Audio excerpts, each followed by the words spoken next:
যারা যারা হারিয়ে যাবেন বা এদিক ওদিক হয়ে যাবেন তারা এই অ্যাড্রেসে ফেরত চলে আসবে। ওখানে এক এক করে খোঁজা সম্ভব নয় লোককে।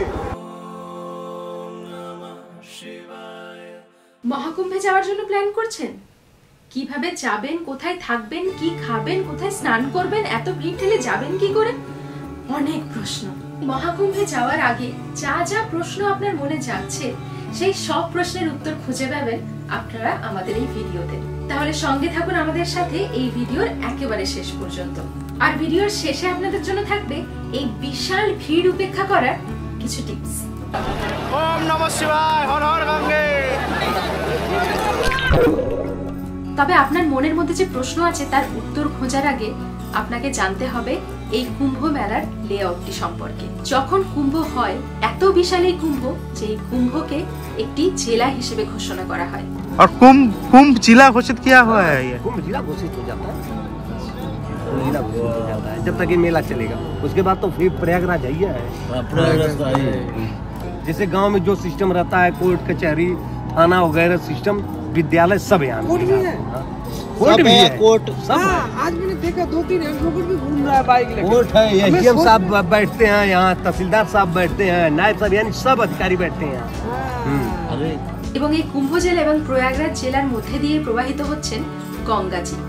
আর এই দুই স্থলভাগের মধ্যে যোগাযোগ স্থাপন করার জন্য গঙ্গার উপর দিয়ে তৈরি করা হয়েছে মোট 25টি পিপে পুল।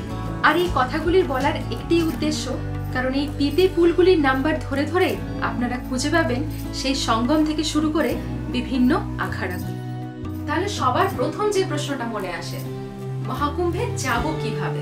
আপনি যদি ট্রেনে যাচ্ছেন আর আপনার ট্রেন যদি ঝুসি নামে কোনো স্টেশনে দাঁড়ায়, তাহলে চেষ্টা করবেন সেই স্টেশনে নেমে যাওয়ার, কারণ ঝুসি থেকে মেলা প্রাঙ্গণের দূরত্ব মাত্র 3 কিলোমিটার।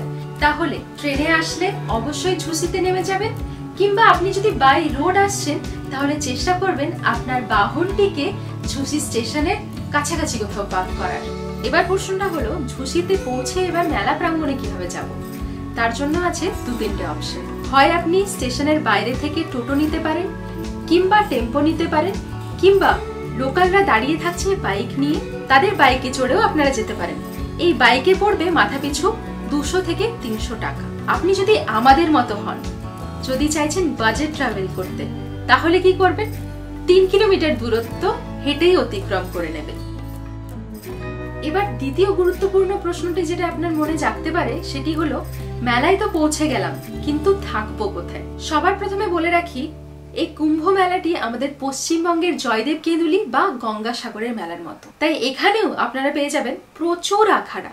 আপনি যদি প্রথম থেকেই বুক করে যাচ্ছেন তাহলে তো আপনি জানেনই কোথায় থাকবেন, কিন্তু আপনি যদি আমাদের মতো হন, যার আগে থেকে কোনো থাকার ব্যবস্থা নেই, তাহলে এই ভিডিওটি হয়তো আপনাকে হেল্প করবে। তাহলে আমরা আপনাদের আজ দেখাবো একটি আখাড়া যেখানে থেকেছিলাম আমরা। এখানে পেয়ে যাবেন একেবারে বাঙালি পরিবেশ, সাথে বাঙালি খাবার দাবার। তাহলে চলুন সবার প্রথমে আপনাদের ঘুরে দেখাই এই ভারত সেবাশ্রম সংঘের আখাড়াটি।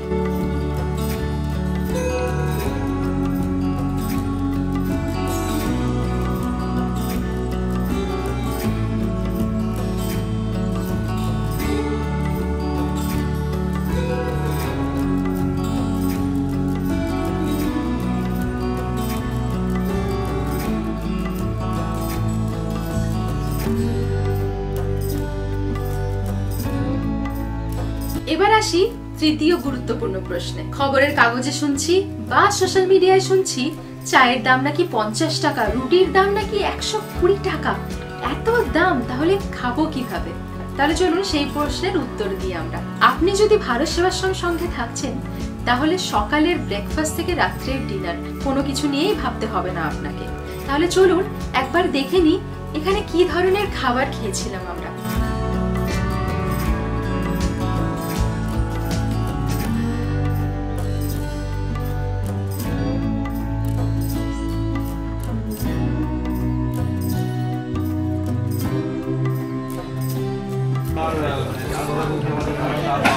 আদি যোগের কাছে যেমন অদ্ভুত খাবার খেয়েছিলাম না, সেদ্ধ সেদ্ধ কেমন তরকারি পাতি বেশি, ফাইবার বেশি, সেম।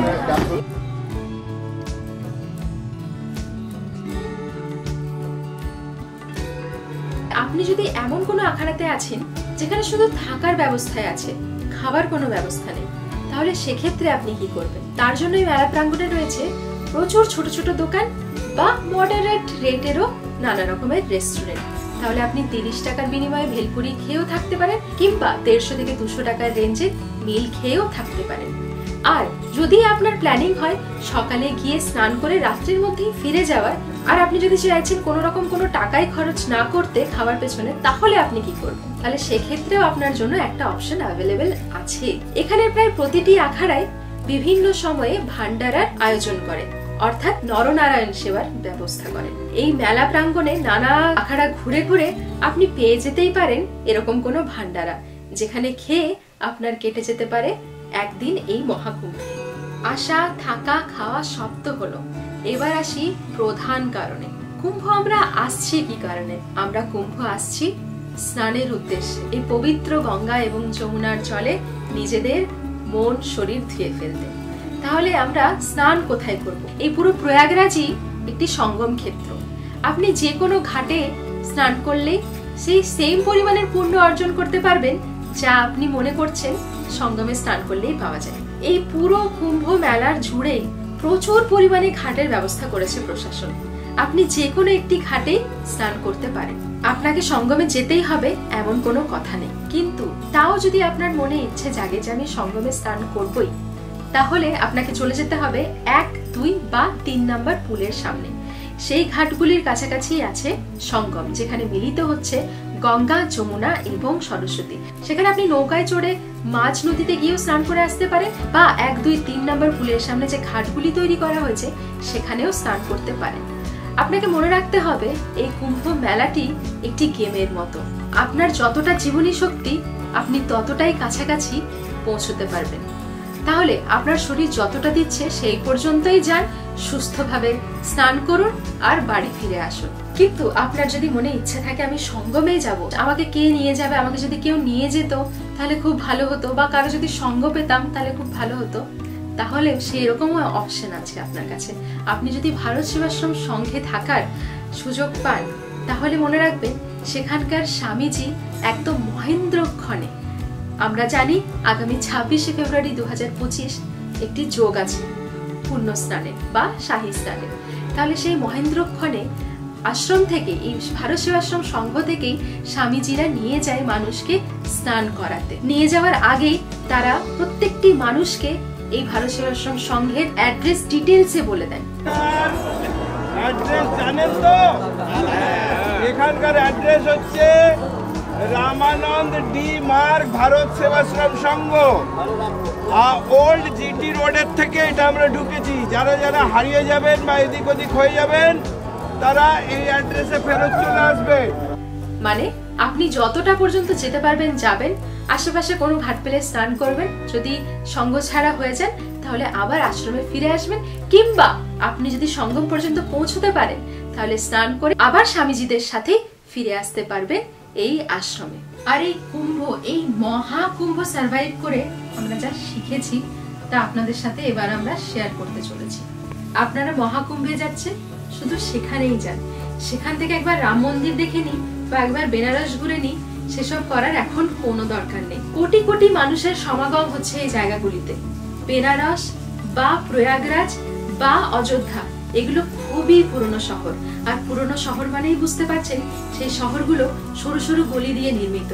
তাহলে এই সরু সরু গলিগুলোতে একবার ভাবুন এই কোটি কোটি মানুষের সমাগম হলে কি পরিমাণ ভিড় হচ্ছে।